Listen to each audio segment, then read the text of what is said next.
प्रोत्साहित नहीं कर सकते, ये तो नौकरियां खाने वाला है। उन्होंने एक अपने मन से कहा कि भाई ये नौकरियां खाएगा और इसकी वजह से हम क्या करेंगे, इसको प्रोत्साहित नहीं करेंगे, प्रोत्साहित नहीं करेंगे तो और हम आपको लाने नहीं देंगे। पर वो 3 साल चक्कर लगाए, तब जाके समझाया कि साहब भविष्य जो है वो आगे कंप्यूटर का आने वाला है, आप कौन होते हो नहीं आने देने वाले।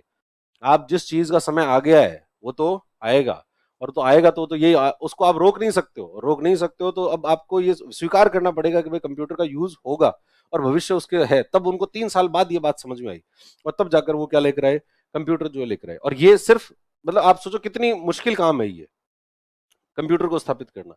कोटा राज स्थापित हो गया। कोटा राज में क्या स्थापित कर दिया गया, चीजों के ऊपर मात्रात्मक प्रतिबंध लगा दिए गए कि आप इससे ज्यादा उत्पादन नहीं कर सकते, भले ही डिमांड है, लोग परेशान हो रहे हैं। भाई लोगों के पास मान लो पंखे नहीं है, लोग परेशान हो रहे हैं कि साहब पंखा नहीं है हमारे पास में और हमें पंखा चाहिए, पैसा खर्च कर देंगे, लेकिन पैसा खर्च करने पर भी आपको पंखा नहीं मिलेगा। क्यों नहीं मिलेगा, भाई साहब कोटा है उसका, ऐसा थोड़ी है। आप सोच रहे हो कि ये कोई उसे काल्पनिक घटना बता रहा हूं मैं। सीमेंट, सीमेंट का कोटा हुआ करता था, सीमेंट का कंट्रोल हुआ करता था। कभी पूछना कोई जो पुराने लोग हो उनसे कि सीमेंट कंट्रोल कैसे काम करता था। 80 के दशक में आपको अपना घर बनाना है और घर में अगर थोड़ा बहुत एक आधा कमरा बनाना है तो उसके लिए सीमेंट आपको आसानी से नहीं मिलती थी। सीमेंट के लिए भी आपको लाइसेंस लेना पड़ता था और लाइसेंस से आप सीमेंट लेके आते थे। एक आदमी ने मुझे कुछ समय पहले बताया कि हमने 80 के दशक में एक कमरा बनाया घर के बाहर, और उस कमरा बनाने के लिए हमको 6 कट्टे सीमेंट चाहिए थे, और वहां पर जो है वो ये था कि 2 कट्टे से ज्यादा का सीमेंट एक आदमी ले नहीं सकता है, कि एक आदमी सिर्फ 2 कट्टे ही ले सकता है, और हमको चाहिए थे 6। तो ये 6 कट्टे कहाँ से लाएं साहब। तो इसके लिए कहा कि अभी तो स्मगलिंग करनी पड़ेगी, कहीं बाहर से लाओ। बाहर से अगर लाओगे तो उसकी जांच होगी, गाड़ी अगर गाड़ी में आओगे तो वहां पर वो नाके होते थे, नाकों पर रोक लेते थे और जांच करते थे कि भाई इसमें सीमेंट की स्मगलिंग तो नहीं हो रही है। तो फिर उन्होंने कहा कि मैंने एक सरकारी अधिकारी पकड़ा और उस सरकारी अधिकारी को कहा कि साहब बाकी सब गाड़ियां जो आती है उनको तो रोक लेते हैं ये लोग, पर सरकारी गाड़ी अगर हो तो उसको ये नाके पे रोकते नहीं है, कि भाई गवर्नमेंट की गाड़ी है तो उसको तो जाने दो, गवर्नमेंट की जीप वीप है तो उसको जाने देता है। तो अगर आप अपनी जीप के अंदर 4 कट्टे रख के ला दो तो आपको थोड़े पैसे दे देंगे। उस सरकारी अधिकारी ने कहा हो ला देंगे। 4 कट्टे कट्टे जो है वो अपने जीप के अंदर डालकर ले आया। अब जीप के अंदर लाद के ले आया कि अब हमारे पास कट्टे तो आ गए। उसके बाद में हमने उन कट्टों को छुपाया कि एक कट्टा जो है वो इसके घर पे, एक उसके घर पे, एक उसके घर पर, इस तरीके से ताकि किसी को शक नहीं हो कि इनके पास में कट्टे हैं। और फिर हमने हमारे घर का क्या शुरू किया, काम काम शुरू किया। व्यक्ति घर का काम ऐसे कर रहा है जैसे कोई बहुत बड़ी स्मगलिंग कर रहा हो, सीमेंट ऐसे ला रहा है जैसे कोई अफीम या कोई बहुत बड़े जो है कोई राइफल्स वाइफल्स जो है वो स्मगल कर रहा हो। हालांकि राइफल स्मगल करो तो कोई दिक्कत नहीं थी।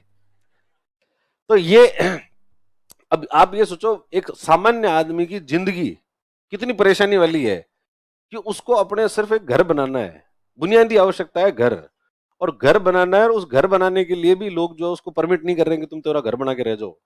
तो कैसे रह सकते हो अपना घर बना के, हमारे हमारे रहते हुए घर बना लोगे, अच्छा वाह बेटा इतनी हिम्मत, एक कमरा और एक्स्ट्रा चाहिए, क्यों चाहिए तुम्हें कमरा एक्स्ट्रा।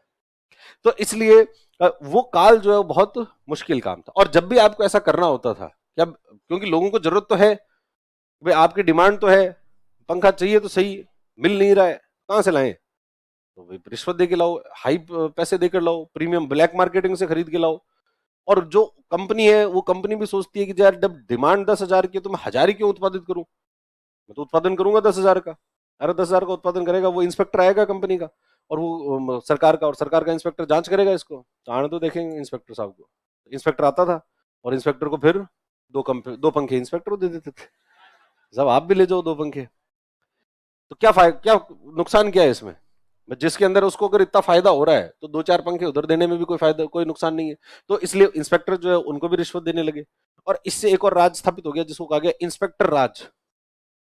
एक और राज हो गया, कौन सा, उसको क्या नाम दिया गया, इंस्पेक्टर राज। तो लाइसेंस, कोटा और इंस्पेक्टर राज, ये जो है वो 1991 से पहले की मतलब ट्रेडमार्क है ये उस समय का, कि उस समय की जो समय है वो समय किस तरीके का समय था। तो लाइसेंस, कोटा और इंस्पेक्टर राज था। तो लाइसेंस, कोटा और इंस्पेक्टर राज से हम क्या समझते हैं, लाइसेंस का मतलब है कि कोई भी कार्य अगर आपको करना है तो उसके लिए आपको किसकी आवश्यकता होगी, लाइसेंस की। अगर आपको आयात करना है तो आयात के लिए भी लाइसेंस की जरूरत होगी। कोटा का मतलब क्या है कि हर चीज के ऊपर मात्रात्मक प्रतिबंध थे, क्वांटिटेटिव रेस्ट्रिक्शंस थे, कि एक निश्चित मात्रा से ज्यादा का उत्पादन नहीं किया जा सकता। और इंस्पेक्टर का मतलब क्या है कि इंस्पेक्टर जो है वो आएगा और चीजों को जांच करेगा, हर चीज की जो है वो जांच की जाएगी। अब इन तीनों ही कारणों से लाइसेंस, कोटा और इंस्पेक्टर, इन तीनों का ही वायलेशन होना है। जिस चीज को आप बहुत ज्यादा कंट्रोल करने की कोशिश करोगे, लोगों को कंट्रोल करने की कोशिश करोगे, कंट्रोल होंगे नहीं। और जो जितनी जिस चीज को कंट्रोल करने की कोशिश करता है, वो आगे वाली चीज उतनी ही अनकंट्रोल्ड होती जाती है। और अनकंट्रोल्ड होती जाती है तो लोग अनकंट्रोल्ड हुए, और अनकंट्रोल्ड हो गए तो उन्होंने कहा क्या कर सकते हैं, तो रिश्वत, वो भ्रष्टाचार बढ़ने लगा। और इंडिया के अंदर करप्शन के लेवल जो बढ़े हैं, उसका भी एक बड़ा कारण जो है वो ये है। भाई देखो, जब हम आजाद हुए थे तो भारतीय सोसाइटी काफी या तो भोली थी, या तो अधिकतर लोग जो है भोले थे, उनको पता ही नहीं था कि चीजें क्या, भोले मतलब पता नहीं था। और दूसरा, लोग जो है आदर्शवादी थे, बहुत ज्यादा आदर्शवादी, आइडियलिज्म जो है वो बहुत ज्यादा था, आइडियलिज्म बहुत ज्यादा था। फिर धीरे धीरे क्या हुआ कि वो दिखने के लिए सरफेस पे तो आइडियलिज्म बहुत ज्यादा है, और लोग बाग नीचे से क्या होते गए, रिश्वत लेते गए, रिश्वत लेते गए तो खोखले हो गए। बाहर से दिखने के लिए तो व्यक्ति बहुत आदर्शवादी दिख रहा है, और जो व्यक्ति जितना आदर्शवादी दिख रहा है उसके अंदर से खोखलापन उतना ही ज्यादा है। और इसके कारण हमारे भारत के अंदर जो पाखंड है उसका लेवल जो है बहुत ज्यादा बढ़ गया। अपन को दिखता है कि पाखंड ऐसे कोई धर्म में ही है, धर्म में ही नहीं है, बहुत सारी जगहों पर पाखंड जो है वो है। लोग जैसा दिखते हैं वैसा होते नहीं है, ठीक है, जितनी वो आदर्शवादी बात करते हैं। अभी कुछ साल पहले की एक बात है कि 26 जनवरी को, 26 जनवरी को कुछ साल पहले एक कोई अधिकारी थे, IRS अधिकारी थे, नाम तो मैं भूल गया, तो उन्होंने एक भाषण दिया एक जगह पर, बच्चों को जो है किसी स्कूल के अंदर भाषण दे के आए, और भाषण के अंदर उनको देखो भ्रष्टाचार जो है वो कितना खराब है, देश के अंदर इसको कितना नुकसान होता है इससे, उसका पूरा भाषण दिया। और जैसे वो भाषण देकर वापस आए, घर पे आए, तो ACB वालों ने गिरफ्तार कर लिया।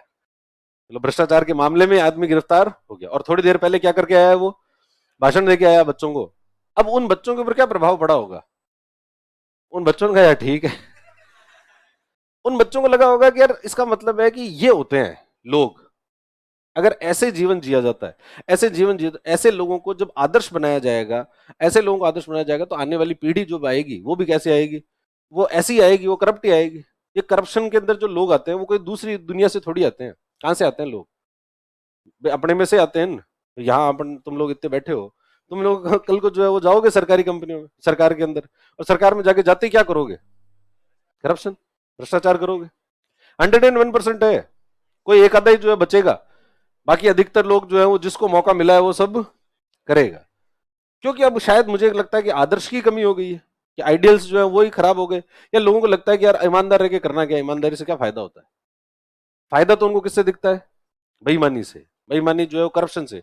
और इसके अंदर व्यक्ति से भी ज्यादा बड़ा दोष जो है वो है समाज का, कि समाज में अगर कोई व्यक्ति ईमानदार रहकर अगर जीवन जी रहा है तो उसकी तो कोई रेस्पेक्ट ही नहीं है। रेस्पेक्ट किसकी है, जो जितना भ्रष्ट है उसकी उतनी रेस्पेक्ट है। भाई आपके आसपास के अंदर कोई अगर व्यक्ति भ्रष्टाचार से पैसे कमा रहा है तो पता है कि यार इसने पैसे कैसे कमाए हैं, भ्रष्टाचार तरीके से कमाए, लेकिन लोग बाग चापलूसों की तरह उसके पीछे चापलूसी पूरी करेंगे। वरना अगर उसका सोशल बॉयकॉट कर दिया जाए, जो व्यक्ति भ्रष्ट है उसका सोशल बॉयकॉट हो जाए, तो किसी में हिम्मत नहीं होगी वो क्या कर सकता है, भ्रष्टाचार कर सकता है। भ्रष्टाचार या फिर जो भी अनाचार है उसको कोई भी व्यक्ति कानून के माध्यम से नहीं रोक सकता। हम सोचेंगे कानूनों के माध्यम से चीजें रुक जाएगी, सरकार रोक देगी, वो रोक देगा, कोई नहीं रोकेगा। रोकने का काम जो है कौन करता है, वो समाज करता है, सोसाइटी करती है। अगर सोसाइटी ये डिसाइड कर ले कि करप्शन को 0 टॉलरेंस है हमारी सोसाइटी में, तो करप्शन आपके यहाँ पर हट जाएगा। लेकिन हमारी सोसाइटी के आदर्श जो है वो क्या है, बहुत कमजोर हो चुके हैं, पाखंड हो चुका है। और पाखंड होने के कारण लोग उसको क्या कर लेते हैं, एक्सेप्ट कर लेते हैं। फिनलैंड के अंदर, इसमें करप्शन के अंदर एक मैं आगे बताऊंगा बात में भी, कि करप्शन में बड़ा एग्जांपल जो है वो कौन है, फिनलैंड है। कि फिनलैंड के अंदर वहां करप्शन इतना ज्यादा नहीं है। तो विचार आता है कि फिनलैंड के फिर क्या लोग लोग नहीं है, वो इंसान नहीं है क्या, उनको लालच नहीं होता होगा। लालच तो एक प्रवृत्ति है, और ये प्रवृत्ति तो सब जगह ही होती होगी, भारत में ही होती होगी, ये वहां भी होती होगी। पर वहां के लोग जो है वो करप्शन क्यों नहीं करते, जबकि वो तो ज्यादा कर सकते हैं, अपने यहाँ तो इतना पैसा ही नहीं है, उनके यहाँ तो पैसा भी ज्यादा है, तो ज्यादा बड़े करप्शन कर सकते हैं, लेकिन फिर भी वो नहीं करते। क्यों नहीं करते, क्योंकि उनके समाज में एक्सेप्टेबिलिटी नहीं है करप्ट लोगों की। अगर आप करप्शन में फंस गए हो, करप्शन के किसी मामले में आप जो है वो आप आ गए हो, दोषी पाए गए हो, तो समाज के अंदर आपका बॉयकॉट कर दिया जाएगा, सोशल बॉयकॉट हो जाएगा। और सोशल बॉयकॉट हो जाएगा तो कोई भी व्यक्ति समाज से बॉयकॉट होकर नहीं जीना चाहता। व्यक्ति जो है वो कैसा है, एक सामाजिक प्राणी है, और सामाजिक प्राणी तो हर आदमी समाज के अंदर ही रह के जीना चाहता है।